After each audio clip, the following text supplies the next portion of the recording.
So welcome back friends, this is Mansi Goswami and this is the third part of the topic carbohydrate जिसमें कि हम monosaccharide को ही आगे carry on करेंगे and in today's video we will discuss about these topics which is stereoisomerism, epimers, cyclic form of monosaccharide, anomers of glucose, mutarotation, fernose and pyranose. I will explain about these topics with example जिससे कि आपको बहुत अच्छे से समझ में आ जाएगा. Previous video में we have already discussed what is carbohydrate, their classification, properties, and then in second video we already discussed what is monosaccharides, their properties, aldoses, ketoses, trioses, hexoses जो कि ये functional group के according classify किए गए हैं. Carbohydrate को ट्रायोसिस, हेक्सोसिस and so on ये classify करे गए हैं on the basis of number of carbon atom. और हम स्ट्रक्चर के बारे में भी जान चुके हैं, ग्लूकोज का, फ्रुक्टोज का और जितने मोनोसैकेराइड्स होते हैं मोस्टली सभी के. इसके बावजूद हम एनेंशियोमर के बारे में भी जान चुके हैं. तो अगर आपको इन टॉपिक्स की वीडियोस के लिंक्स चाहिए तो आपको मेरे डिस्क्रिप्शन बॉक्स में मिल जाएगी with notes.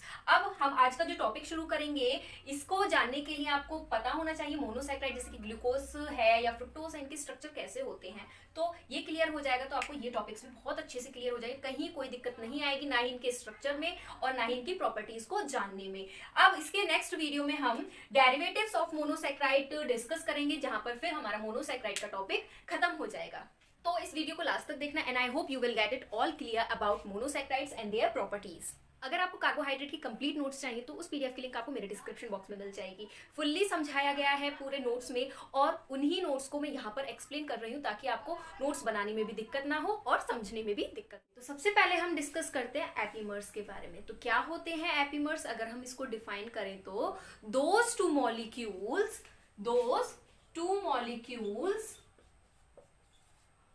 which is differ from each other only at single carbon atom is known as epimers. अगर को हम एग्जाम्पल से समझते तब और अच्छे से समझ में आएगा. तो ये हमारा ग्लूकोज का स्ट्रक्चर है, तीनों ही ग्लूकोज का स्ट्रक्चर है. ठीक है, अगर हम नंबरिंग करते तो कहाँ से करते हैं? जहाँ फंक्शनल ग्रुप होता है. फंक्शनल ग्रुप ये है हमारा एल्डिहाइड. तो यहाँ से हम नंबरिंग करेंगे तो 1 2 3 4 5 और ये 6th कार्बन. ऐसे ही यहाँ पर 1 2 3 4 5 6 एज वेल 1 2 3 4 5 6. तो अभी तो ये तीनों स्ट्रक्चर सेम है और ये स्ट्रक्चर क्या है? डी ग्लूकोज है. डी ग्लूकोज के स्ट्रक्चर के बारे में हम पहले अच्छे से डिस्कस कर चुके हैं. अब मैं बोल रही हूं कि ये जो हमारा ग्लूकोज का स्ट्रक्चर है इसके किसी भी एक कार्बन एटम के कॉन्फ़िगरेशन को हम चेंज कर दें, यानी कि मान लीजिए ये जो सेकंड कार्बन है ये वाला, ठीक, इसमें OH ग्रुप राइट साइड है और H ग्रुप लेफ्ट साइड है. अब मैं इसको क्या कर दूं, इसको इधर ले आऊं और इसको इधर ले आऊं, यानी कि इस तरीके से. यहाँ पर हमारा कार्बन है, यहाँ OH है तो अब मैंने H कर दिया और यहाँ पर OH कर दिया. तो कॉन्फ़िगरेशन कौन से कार्बन पे आया? सेकेंड कार्बन पे आया. ठीक है, और अगर मैं इसी तरीके से यहाँ पर कर दूं, यानी कि जो हमारा 4th कार्बन है इसकी कॉन्फ़िगरेशन को अगर मैं चेंज कर दूं, यानी कि इसकी स्टीरियो केमिस्ट्री को अगर मैं चेंज कर दूं तो क्या होगा? यहाँ पर OH आ जाएगा और यहाँ पर H आ जाएगा और ये हमारा 4th कार्बन पे हुआ है. ठीक है, तो अब मैंने क्या करा, यहाँ पर एक कार्बन की स्टीरियो केमिस्ट्री चेंज कर दी और ऐसे ही मैंने यहाँ पर चेंज कर दी, बस कार्बन का नंबर अलग अलग है. यहाँ पर सेकेंड कार्बन और यहाँ पर 4th कार्बन है. तो इसी वजह से अब क्या होगा, सिर्फ यही चेंज करने की वजह से इसकी प्रॉपर्टीज भी बदल जाती हैं और नाम भी बदल गए हैं. तो जैसे मैंने कार्बन सेकंड पे चेंज किया है तो अब इसका नाम हो गया डी मैनोज. अब ऐसे ही यहाँ पर मैंने 4th कार्बन पे चेंज किया है तो इसका नाम भी चेंज हो जाता है, इसका नाम हो जाता है अब डी गैलेक्टोज. तो इस तरीके से ये होते हैं एपिमर्स. अब एपिमर कार्बन क्या होता है कि मैंने यहां पर चेंज किया, यानी कि एपिमर यहां पर किस कार्बन पे हुआ है? कार्बन सेकंड पे हुआ है. और यहां पर एपिमर किस कार्बन पे हुआ है? 4th कार्बन पे हुआ है. तो इस तरीके से अब हम बोल सकते हैं कि जो डी ग्लूकोज है और डी मैनोज है ये दोनों एक दूसरे के एपिमर्स हैं. ऐसे ही डी ग्लूकोज और डी गैलेक्टोज ये दोनों एक दूसरे के एपिमर्स हैं. लेकिन क्वेश्चन ये है कि क्या डी गैलेक्टोज और डी मैनोज ये दोनों एक दूसरे के एपिमर्स हैं? तो अगर हम देखें तो यहाँ पर CHO बिल्कुल सेम, COH और COH एक तो यहाँ यहाँ पर चेंज आ गया इनमें, ठीक, ये भी सेम है, और एक चेंज यहाँ पर आ गया, OH इधर है और H इधर है, और इसमें जबकि H इधर है तो OH इधर है, जबकि जो एपिमर कहता है वो कहता है कि सिर्फ एक कार्बन पे ही स्टीरियोकेमिस्ट्री चेंज होनी चाहिए, यानी कॉन्फ़िगरेशन चेंज होनी चाहिए, लेकिन यहाँ 2 बार हो रही है, यानी कि 2 कार्बन पे हो रही है। तो डी मैनोज और डी गैलेक्टोज एक दूसरे के एपिमर नहीं है, सिर्फ डी ग्लूकोज डी मैनोज एक दूसरे के एपिमर है, और डी ग्लूकोज डी गैलेक्टोज एक दूसरे के। सेकंड पॉइंट देखते हैं हम, क्या है साइक्लिक फॉर्म ऑफ मोनोसैकेराइड्स। जो मोनोसैकेराइड्स होते हैं अगर उनमें 5 से 6 कार्बन प्रेजेंट होते हैं तो वो एक साइक्लिक फॉर्म बनाते हैं एक्वस सॉल्यूशन के अंदर। जैसे कि पहला है हेमीएसिटल, तो ये हेमीएसिटल कैसे बनता है, जब एल्डिहाइड ग्रुप अल्कोहल के साथ रिएक्ट करता है तो हेमीएसिटल बनाता है, जिसका स्ट्रक्चर कुछ इस तरीके से है। जो कीटोन यानी कि हेमीकीटल ग्रुप होता है, ये कैसे फॉर्म होता है, जब हमारा कीटोन अल्कोहल के साथ रिएक्ट करता है तो क्या बनाता है, हेमीकीटल बनाता है, जिसका स्ट्रक्चर कुछ इस तरीके से होता है। तो हम ग्लूकोज का साइक्लिक फॉर्म कैसे बना सकते हैं ये देखते हैं। सबसे पहले तो ग्लूकोज की स्ट्रेट चेन किस तरीके से होती है,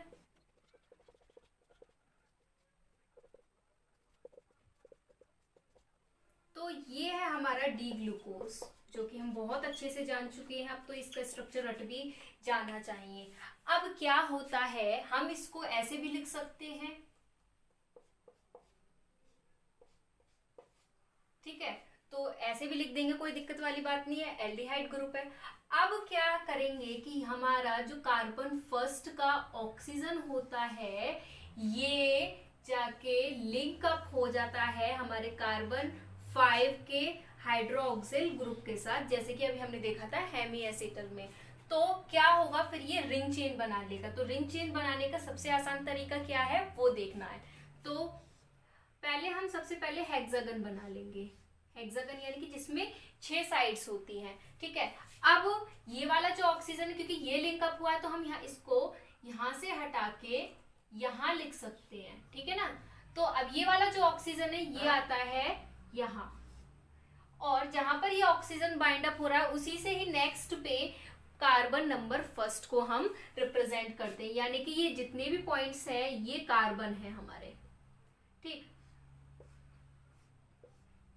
तो ये कार्बन 1 है, ये कार्बन 2, 3, 4, 5 और यहाँ पर जो आएगा वो आएगा 6th कार्बन। अब क्या करते हैं, बहुत आसान तरीका कि कौन से H या OH को ऊपर रखेंगे या नीचे रखेंगे। तो जो लेफ्ट साइड होंगे वो तो हम अप साइड रखेंगे यानी कि ऊपर की तरफ, और जो राइट साइड होते हैं उनको हम रख देंगे लोअर साइड यानी कि नीचे की तरफ। तो इससे आपकी कहीं गलती होगी ही नहीं। अब क्या करेंगे, राइट साइड यानी कि ये वाले, तो कार्बन नंबर 1 कार्बन ये रहा, तो राइट साइड H है तो राइट साइड वाले हम नीचे रखेंगे। अब उसके बाद सेकंड कार्बन पे OH यहाँ पर, थर्ड कार्बन पे H, फोर्थ कार्बन पे OH, फिफ्थ कार्बन पे, तो फिफ्थ कार्बन पे ये तो इसके साथ लिंक अप हुआ है तो यहाँ पर है हाइड्रोजन, और जो हमारा ये पूरा 6th कार्बन हम इसको एज इट इज ऐसे ही लिख देते हैं CH2OH। तो ये हो गया। अब जो लेफ्ट साइड वाले वो हम अपर साइड रखेंगे, यानी कि जो हमारा कार्बन 1 है वो OH के साथ हुआ है लिंकअप, तो यहाँ पर OH, उसके बाद यहाँ H आएगा, यहाँ पर OH आएगा और यहाँ पर H आएगा। इस तरीके से हमारा ये साइक्लिक फॉर्म में ग्लूकोज बन गया। थोड़ा कंजेस्टेड है लेकिन सही से समझ में आ जाएगा।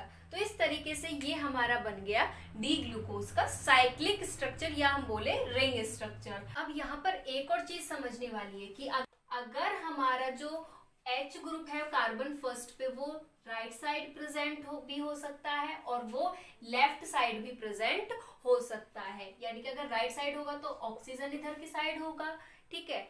तो क्या होगा, अगर हमारा H राइट साइड प्रेजेंट होता है तो उसको हम बोलते हैं अल्फा डी ग्लूकोज। क्या बोलेंगे, अल्फा डी ग्लूकोज बोलते हैं, यानी कि ये क्या है, अल्फा डी ग्लूकोज है। लेकिन अगर हमारा ये जो H है ये प्रेजेंट होता है किधर, लेफ्ट साइड यानी कि यहाँ पर, और ऑक्सीजन यहाँ। तो अब ये हो जाता है बीटा डी ग्लूकोज। क्या हो जाएगा, बीटा डी ग्लूकोज हो जाएगा। तो इस तरीके से स्ट्रक्चर भी चेंज हो सकते हैं और ऐसे ही फिर यहाँ पर चेंज हो जाएगा। अब क्योंकि अब ये लेफ्ट साइड है हमारा हाइड्रोजन, तो ये ऊपर शो कराएंगे अब इसको, यानी कि इस तरीके से H और OH। तो अब ये कौन सा हो गया, ये हमारा हो गया बीटा डी ग्लूकोज बन चुका। ये जो OH है इसकी कॉन्फ़िगरेशन चेंज हुई है, यानी कि अगर ये ऊपर होगा तो हो जाएगा अल्फा डी ग्लूकोज, अगर ये नीचे होगा तो ये हो जाएगा बीटा डी ग्लूकोज। से इस OH की कॉन्फ़िगरेशन चेंज हुई है और इसी वजह से इस पूरे ग्लूकोज की प्रॉपर्टीज भी चेंज हो जाती है और इसी को हम बोलते हैं एनोमर्स।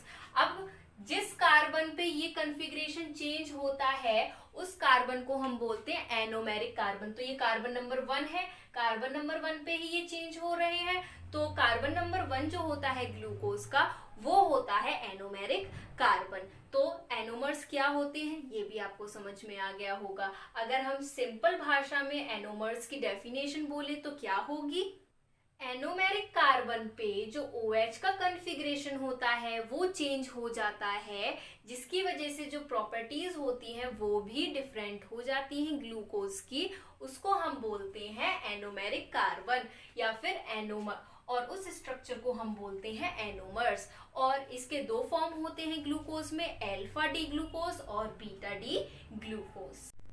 अब ये जो एनोमर्स बने हैं, एनोमर्स कौन कौन से बने हैं ग्लूकोज के, पहला है अल्फा डी ग्लूकोज और दूसरा बीटा डी ग्लूकोज।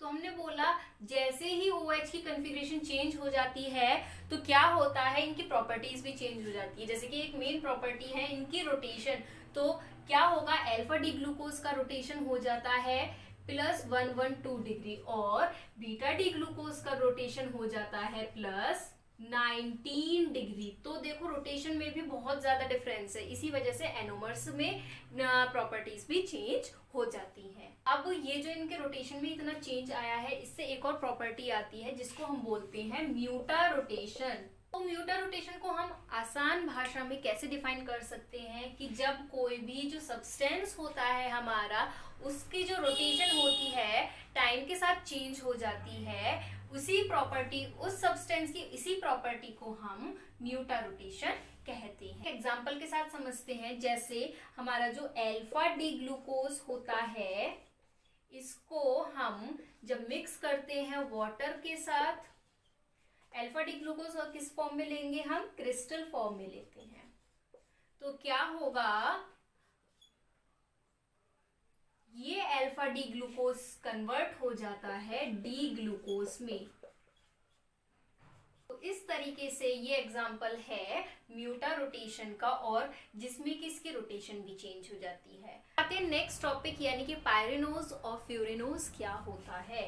तो पायरेनोज स्ट्रक्चर हम किसको बोलते हैं, जिसमें 5 कार्बन होते हैं और 1 ऑक्सीजन होता है, और फ्यूरेनोज स्ट्रक्चर हम किसको बोलते हैं, जिसमें 4 कार्बन होता है और 1 ऑक्सीजन प्रेजेंट होता है। तो इसका स्ट्रक्चर कुछ इस तरीके से होता है। और फर्नोज का स्ट्रक्चर कुछ इस तरीके से प्रेजेंट होता है, 1 2 3 4 कार्बन, 1 ऑक्सीजन, और ऐसे ही इसमें 5 कार्बन और 1 ऑक्सीजन प्रेजेंट होता है। अब इसके क्या क्या एग्जांपल हो सकते हैं, पायरेनोज स्ट्रक्चर किस में होता है, ग्लूकोज में प्रेजेंट होता है, और जो फर्नोज स्ट्रक्चर होता है वो फ्रुक्टोज भी बना सकता है, राइबोज शुगर जो होती हैं वो भी बना सकती है। ये किस फॉर्म में होती है, ये पेंटोज फॉर्म में होती है। जो फ्रुक्टोज होता है वो पायरेनोज स्ट्रक्चर भी बना सकता है। तो यहाँ खत्म होती है हमारी आज की वीडियो, एंड आई होप आपको समझ में आ गए होंगे ये जो प्रॉपर्टीज होती है मोनोसैकेराइड्स की, जैसे कि म्यूटा रोटेशन, एपिमर्स, एनोमर्स, एंशियोमर्स। अब नेक्स्ट वीडियो में हम डिस्कस करेंगे मोनोसैकेराइड्स के डेरिवेटिव्स के बारे में, जो कि होते हैं ग्लाइकोसाइड्स, शुगर एसिड्स और शुगर एल्कोहल्स और अमीनो शुगर्स। तो अगर आपको मेरी वीडियो पसंद आई हो और उसी के साथ biology, biotechnology, microbiology, cell biology और बायोलॉजी के अदर ब्रांचेस की वीडियोस के लिए विद नोट्स आप मेरा चैनल सब्सक्राइब करें। और अगर आपको लगता है और इम्प्रूवमेंट हो सकती है मेरे वीडियो में तो आप कमेंट करके जरूर बताएं।